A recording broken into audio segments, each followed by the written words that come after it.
All right, welcome to another Footy Friday, or whenever you happen to be watching this. JJ, we are here to talk soccer. Forgive our sports studio, we still have our hockey guff up. This is Vancouver, it's Canucks all the time. We are acquiring more prop budget to get more soccer stuff, so this will have to do for this week. But let's talk Whitecaps. Season starts. What are we expecting from this team? Do we know what to expect from this team? I don't think we can expect anything except it'll be better than last year. And that's not really saying much. That's not saying much because last year was like the lowest ebb in this franchise's history. I mean, you talk back to the 70s, it wasn't as bad as what happened on the field, what happened off the field. It has just been a very dark time. Now, there's a little bit of light. It feels like there's some potential for them to actually get out of this funk and do something meaningful this year. The team looked pretty good in preseason. They handled Minnesota United, even though they only won by 2-1 in their last preseason game. So I think they'll be a decent squad. I think they'll be fighting for a playoff spot by when the season shakes down in October. So tomorrow night we'll see. It'll be the litmus test of how good they are. I know every sport's different, JJ, but the Detroit Lions went 4-0 in preseason the year that they went 0-16. So preseason, who knows if that translates. But last year we saw a significant amount of change and a significant amount of disappointment from the players they brought in. What should lead fans to believe that it will be an improvement? Well, they said they've learned from their mistakes.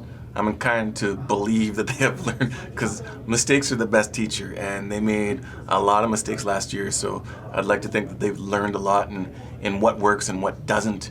The player profile that they are looking for, they throw that word around a lot. It just means, they want someone who kind of fits the same ideals that they have. So they want someone who's aggressive, intense, who's good in the locker room. It almost comes down to the talent being secondary to how they fit into the ideals, like the four cornerstones of the club.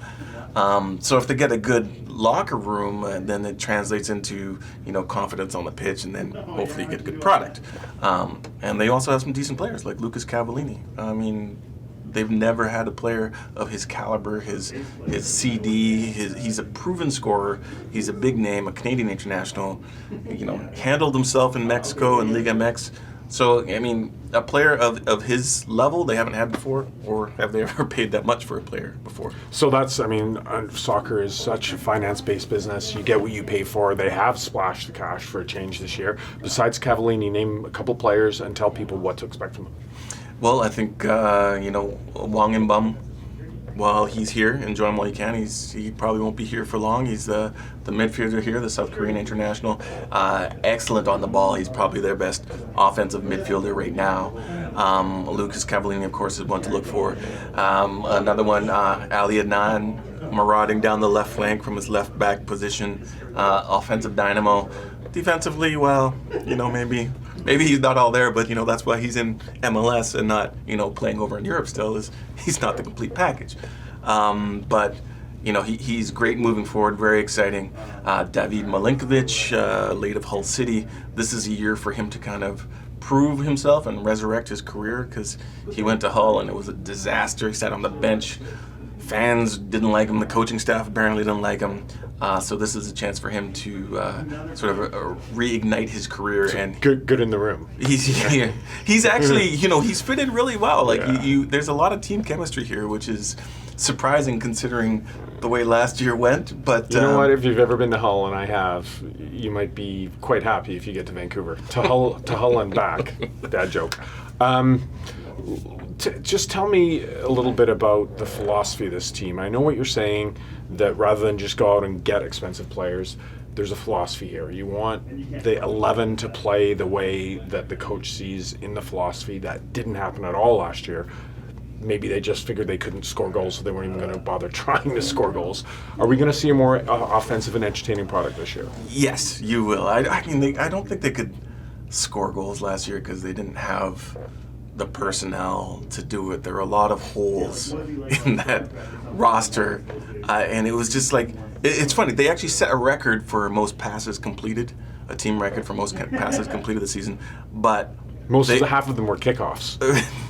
That's not a completed pass. Usually they went. Anyways, passes completed. they tried to play out of the back, and they were successful playing it in the back. But anytime it got to midfield or the final third, they lost the ball, and that was a little bit down to the system and the players. This year, I think they've got the players that can actually do that. I think you'll see a much more aggressive, kind of swarming team when it comes to pressing the opposition. They're going to be far more interested in keeping the ball and possessing the ball when they do have it, and being dangerous when they do.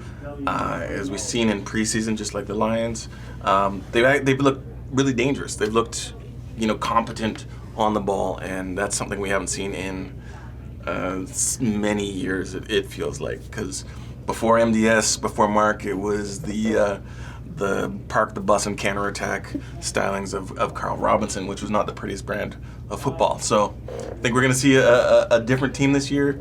I think you can guarantee attitude and effort, entertainment, results. We'll have to wait and see on those. Fine lines, my friend, fine lines. Great stuff, JJ. He will be at BC Place reporting on their opening game Saturday against Sporting KC. So you can get that story online, theprovince.com, vancouversun.com. Come back every week. We'll give you a Whitecaps video, tell you what's going on inside the locker room. Footy Fridays.